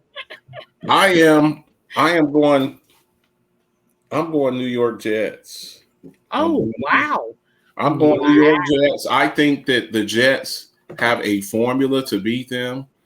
No Von Miller, so they won't be able to put that heat. They won't be able to put that heat on him, on Mike White. I think you see a lot of running the ball with Michael Carter. I think you see a lot of James Robinson.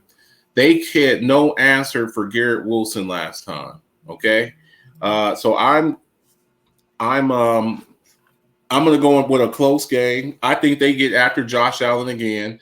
Josh Allen has not been throwing the ball down the field, and I'm also taking a risk here because I'm trying to. I got to start making a move, And with that, either you catch up or you just fall further behind. So I'm going to say Jets 28-26 Jets. And I know I'm going to probably regret this, but next game we got Cleveland at Cincy. What do you got, Rocco? Who did you take? I took Buffalo 28-9. 28-9. Okay. Cleveland at Cincinnati, another divisional smash mouth, AFC North battle. I think they would. Deshaun Watson looked bad last week, and what saved them was the defense. The game's in Cincy, and I know that Cincy's tired of hearing about that. We just showed the slide of Joe Burrow not having a winning record against the Browns, but I think that the Bengals this week, I think you see a very motivated Bengals team that's tired of that. I think the Bengals are trying to make a move. They're trying to, take over the.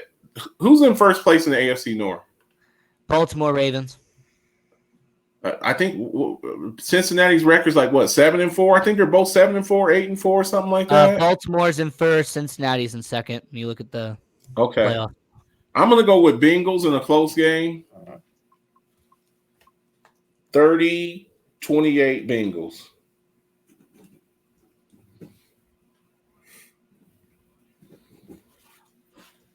I'm thinking. And, when it comes to Cleveland versus Cincinnati, I kind of gave it away earlier in the show. But to me, Deshaun Watson, he's a joke. Deshaun Watson looked terrible in his return. He doesn't look like a great quarterback, a superstar quarterback, the most guaranteed money for a quarterback in NFL history. He didn't look like that guy. So give me Cincinnati 34-24. That'd be my answer. So give me the Bengals. You going with the Bengals too?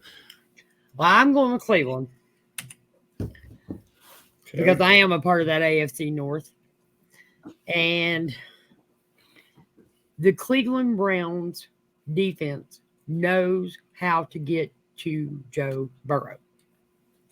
I know he's got the running game now, but he had the running game with Mixon before. Yes, you have a two-headed monster out of that backfield, but so does Cleveland. That defense knows how, and they know exactly where the weakness is on that offensive line with Cincinnati.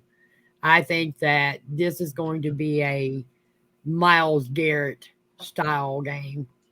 It wouldn't shock me to see Myles Garrett have a couple of sacks in this game. Yeah, they're going to probably try and double him, but I just don't know it's going to be enough. I'm taking Cleveland. I think it's going to be a close game. I'm going to say 28-24 Cleveland. Okay. Real quick, Houston at Dallas. I think this is a blowout. This is your blowout of the week. I think you may see Cooper Rush in this game. I think you may see Cooper Rush in this game. I think you may see Malik Davis in this game. The third string running back in the fourth quarter. He played real well last week. James Washington is supposed to make his debut this week, and I think this is a game here where you can see Micah Parsons get 2 or 3 sacks. I'm going to say 42-14 Dallas. And I'm being very generous. I'm being very generous with the 14 points. I think this will be a blowout, but unlike Marcus, I don't think this is going to be a high-powered situation. As a matter of fact, I think this is going to be very similar to what happened a couple of weeks ago, where you had this really high-powered offense take on the Houston Texans, and they barely put up 17 points. And that was the Philadelphia Eagles-Houston Texans game. So when you have Houston and you have Dallas, give me Dallas 24, Houston 6. So 24-6. That'd be my answer. Okay. I've got Dallas winning as well. 31. I've got them beating Houston 31-3. You did just see Dallas put up 54 points last week, right? You did. No, I did see that, but I've also seen the Houston Texans at times have limited teams to 28 points or less. Okay. They've done it multiple times this year. So Yep, they have. Minnesota at Detroit. I hate picking. I hate picking the Vikings. That's another team I hate picking. You never know what Kirk Cousins is going to show up. He might go out there and throw for 400 yards. He might go out there and throw for 150 yards. But I'm going to go with Minnesota, even though it's in Detroit. I think Jamison Williams is back this week. Their first round pick. 24-17 Minnesota. You know, when it comes to Detroit, Minnesota, I went back and forth a lot on this. But give me the red hot Detroit Lions. 34-24. I think Detroit has what it takes. Minnesota, once again, are frauds. I've said this multiple times, and I'll say it again. Minnesota, one of the worst top seeds in the NFL. So give me Detroit 34-24.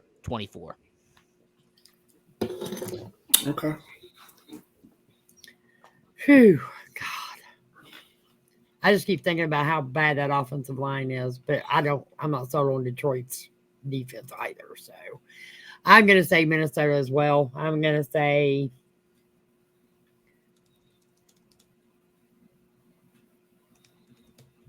$31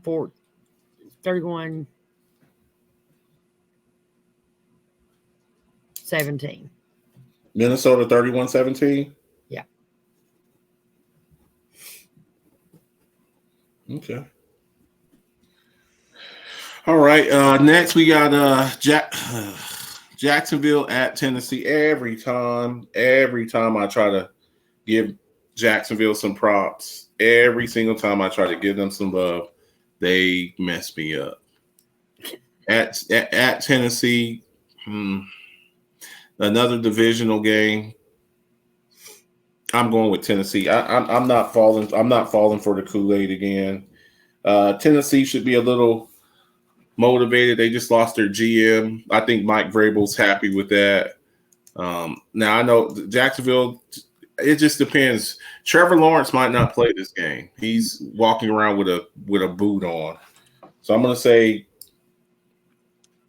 21-14 Tennessee. Give me an upset here. I might actually go with the Jacksonville Jaguars to beat Tennessee Titans. Them firing the general manager is just the start of their slow decline out there in Tennessee. I also do not believe Tennessee is a legit AFC opponent. As a matter of fact, I have Tennessee losing in the first round. Like, they're going to be that 4 seed that's going to lose to 5 seeds. What's going to happen? So, give me Jacksonville 38, Tennessee 20. Okay. Okay. I love Derek Carr. I do. But I think Jacksonville's defense is good enough to stop him. And I just don't think that Tennessee can beat Jacksonville in the air. You mean Ryan Tannehill? You just said Derek Carr. I mean, they're the same quarterback. I do. I'm saying I love Derek Carr. Okay. I mean, Derek Henry. Sorry. Okay, I was like, Derek Henry. Well, Marcus, to be fair, Derek Carr and Ryan Tannehill are the same quarterback, so it's kind of hard to be confused. Yeah. I absolutely agree with you on that. I'll buy that for $1. I'm going to take Jacksonville 28-24. Yeah, 28-24 Jacksonville.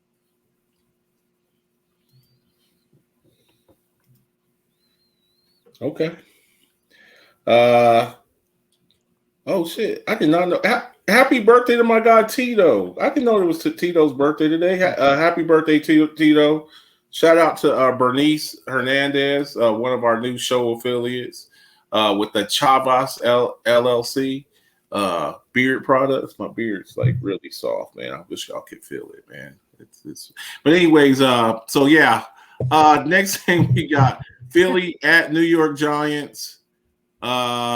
Another divisional game. Man, these are like a bunch of divisional games this week. Right, We're getting to the nitty gritty of the schedule. You know, they do this on purpose. They do a lot of divisional games because I mean these are the ones they count. You know, and you're not going to be able to just sit people. You're going to actually have to go out there. Philadelphia at the Giants. Saquon Barkley may not play, and without Saquon Barkley, the Giants are nothing. That you're talking about maybe Matt Breida having to start at running back. Philly, 28-14 Philly. I mean, this really should be an easy answer.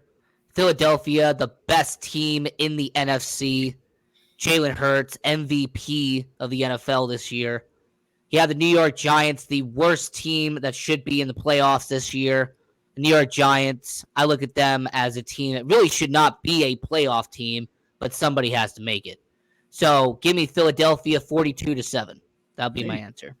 Damn, Bronco. I think it's going to be a high-scoring game, too. I think they're going to just want to put a stamp on the Giants.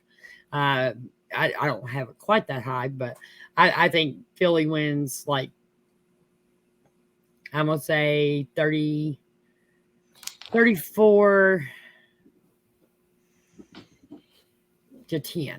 34-10.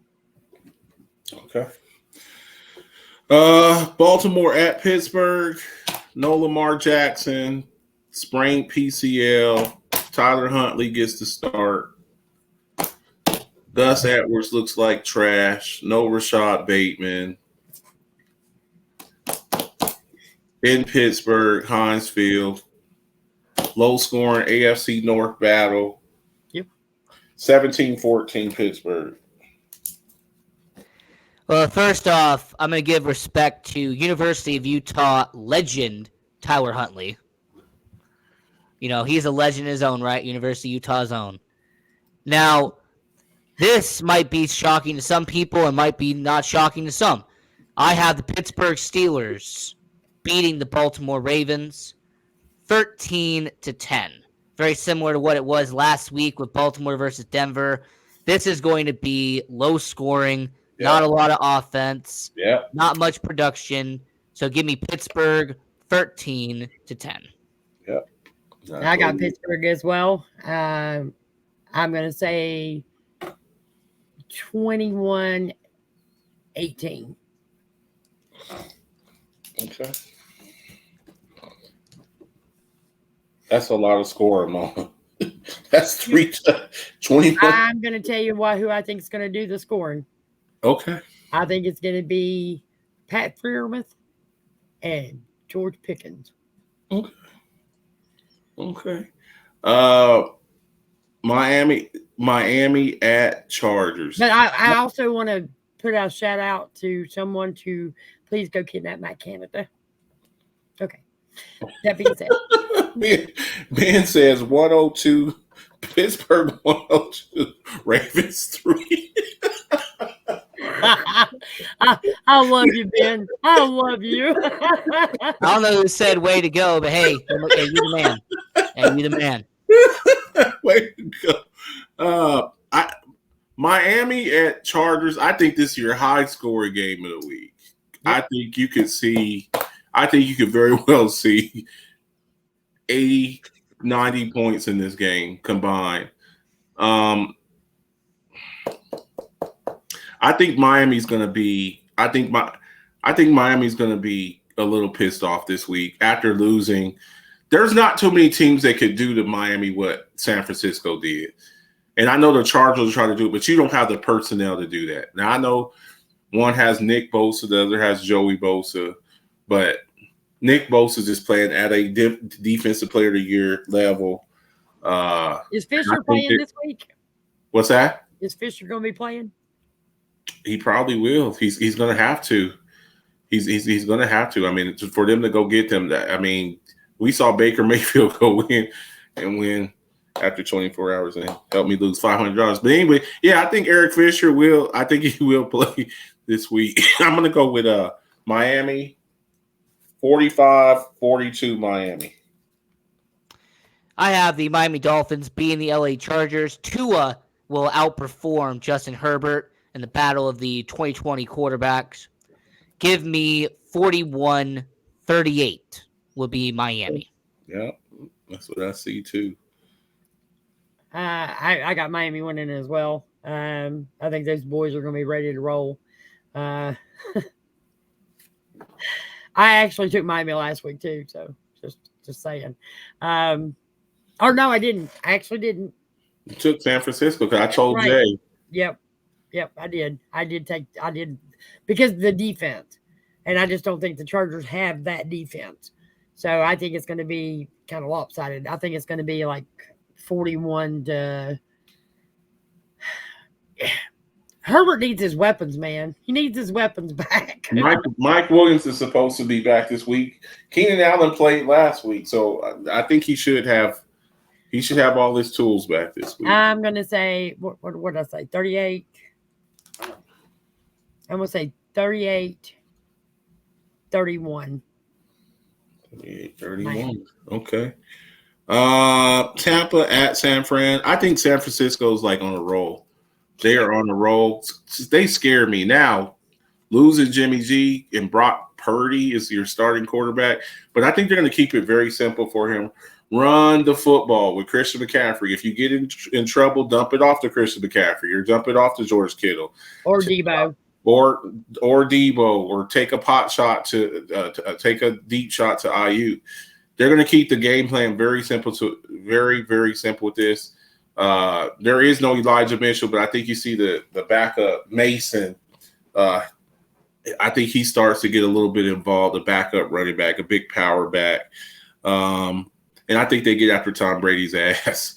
I think Nick Bosa gets after Tom Brady. Now y'all barely beat the Saints. I don't see. I think San Francisco's defense is going to be all over Tampa.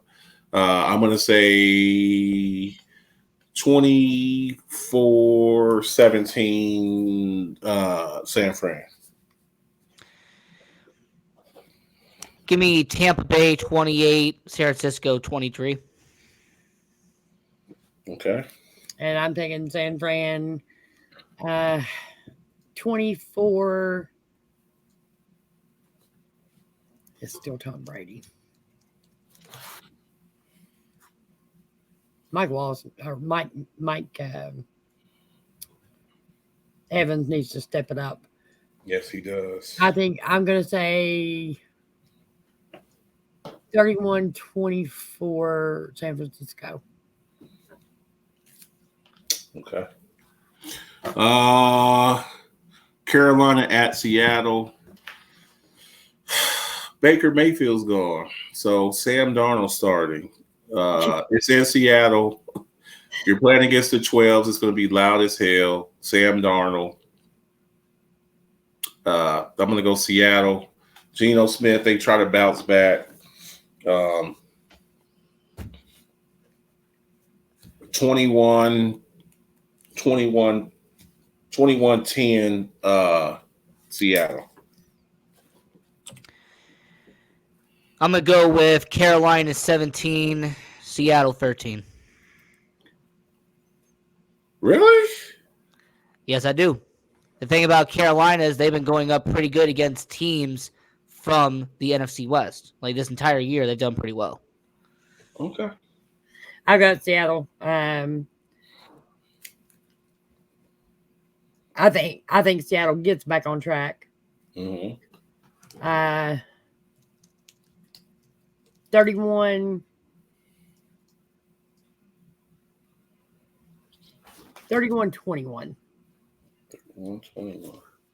Okay. Our Sunday night game. I think you have a pissed off Kansas City team who lost last week. I think they're going to be very, very, very upset. Denver, Russell Wilson. Just don't Stick see. a fork in him. Yeah, he's toast. I think Patrick Mahomes gets back to his winning ways. I think they try to I think they try to put up a score on them, man. 35-14 Kansas City. Let me go with Kansas City 17, Denver 9. I'm going to say 24-14 Kansas City. Okay. And last but not least, our Monday night game, New England at Arizona. Arizona's coming off a bye week. DeAndre Hopkins. Close game. Damn. Kyler Murray. Jeez. New England.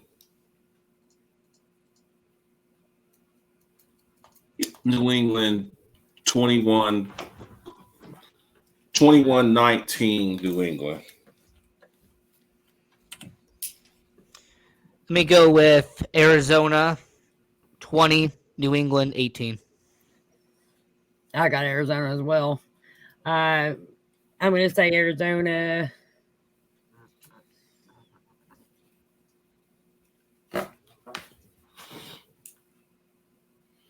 That New England defense is still really good, man. And they still got Matthew Judon.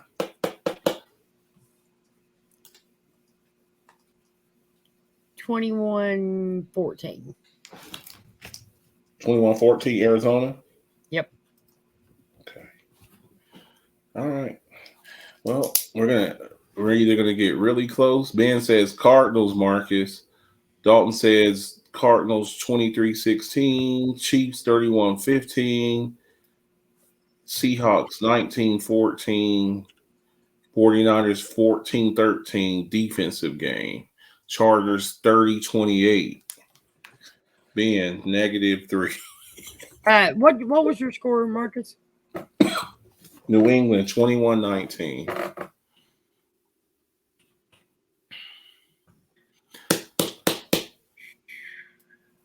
I know I'll never love this way again. Keep holding on. I'm so sad. $500. I had already set that $500 spent. I really did. I was gonna get some services done in my hot tub. But anyways, so that's everything. That is everything. We appreciate y'all. Shout out to Bernice Hernandez, Chavas LLC, Beard Butter, Beard Products. If you're at the Capone Barbershop, El Paso, Texas, go check her out. She cuts hair too. Talented. She has her own men's products. Go Ben Avila, my guy Ben Avila. I got the Alphabets Football Show hoodies. They're done, but I don't want to. I posted them up, but I'm not going to wear mine until Mona gets hers. So she should have hers by next week. We'll wear them next week. If you want one, they're $50. That includes shipping and handling, Cash App, PayPal. We'll have them on next week. I got mine, but I ain't gonna wear it until she gets hers. So that's just the way we roll. Somebody's got Cardinals. 23-16 Dalton. What else said Cardinals? Where's he at? Yeah, Dalton says 23-16 Cardinals. Somebody below him said Cardinals too. Ben says it. Okay. Ben says it. Make sure y'all get y'all tickets for the bottle. Make sure you get your Alphabets Football Show hoodies.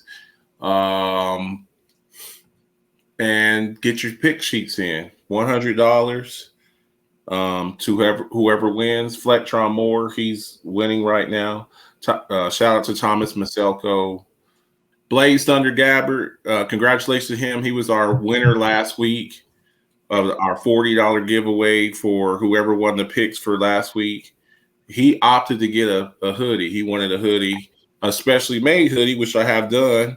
Mona, did I send you a picture of it? The black one with the orange? Yeah, you did. With the orange. So it looks really sharp. Shout out to Ben. I like black and orange because, my high school was the Tigers. So of course, black and orange was always our colors. Ben, this show's amazing. Thank you, Marcus, Rocco, and my girl Ramona. Go Steelers. Learned so much. Y'all have a great night. Appreciate you, Ben. Y'all have a safe trip to Amarillo. Make sure you stop at Foxy's and get some taquitos. Tell them I sent you. Rocco, tell them where they can find you at and what's going on with you, man, before we get ready to get out of here. So you can find me Monday through Friday at prconnectionsradio.com, the voice of new media. I do a show there at 6 p.m. Pacific, 8 p.m. Central, 9 p.m. Eastern. And then on the weekends during the football season, I do the sports angle on PR Connections Radio. It's on at 7 p.m. Pacific, 10 p.m. Eastern on Fridays. And then we'll be doing a show on Saturday. Going to be having a special guest come on. You're going to know him very well. And we're going to be doing a show at 5 p.m. Pacific, my time, 7 p.m. Central time. So it's going to be a fantastic show. Marcus, I know you're going to tear the house down with that show. So, yeah, Sports Angle on PR Connections Radio. I'm going to try to be there, too. And Ramona as well. Hey, you're always invited. You know.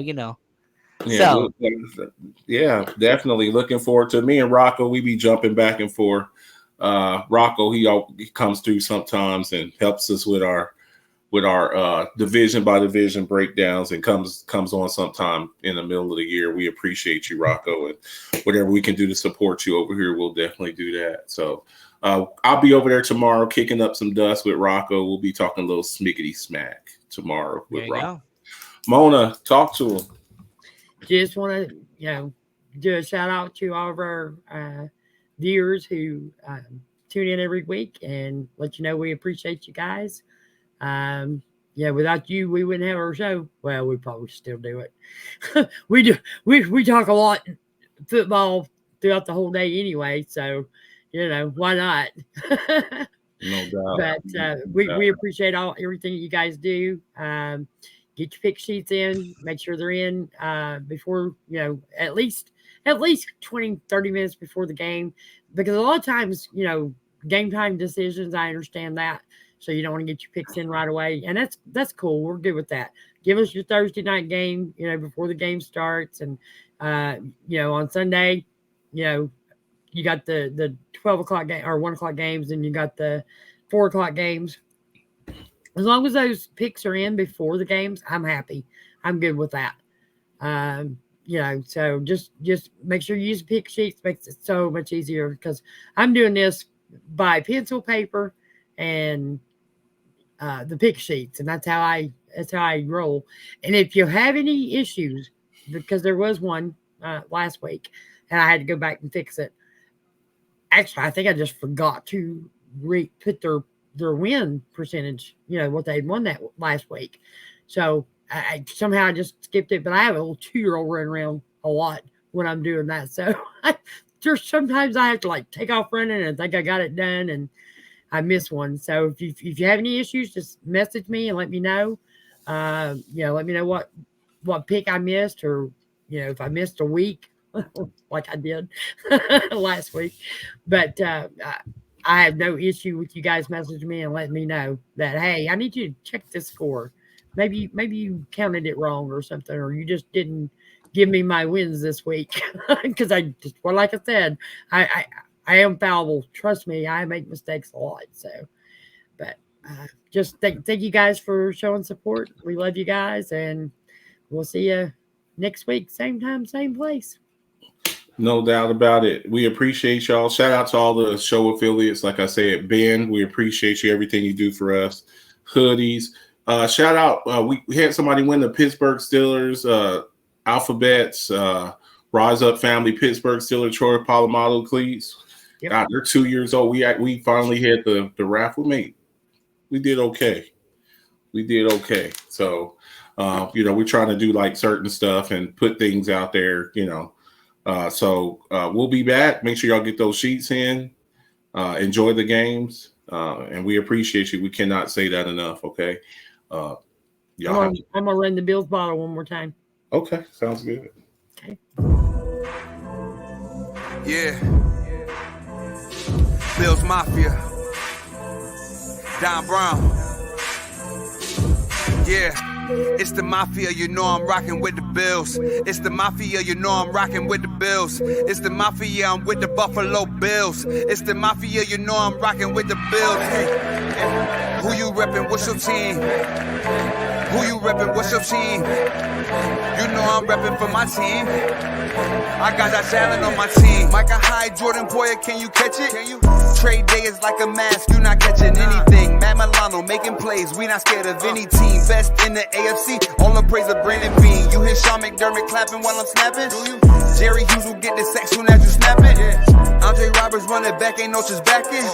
Mafia, we on a ride and we got traction. We got Beasley, we got Diggs.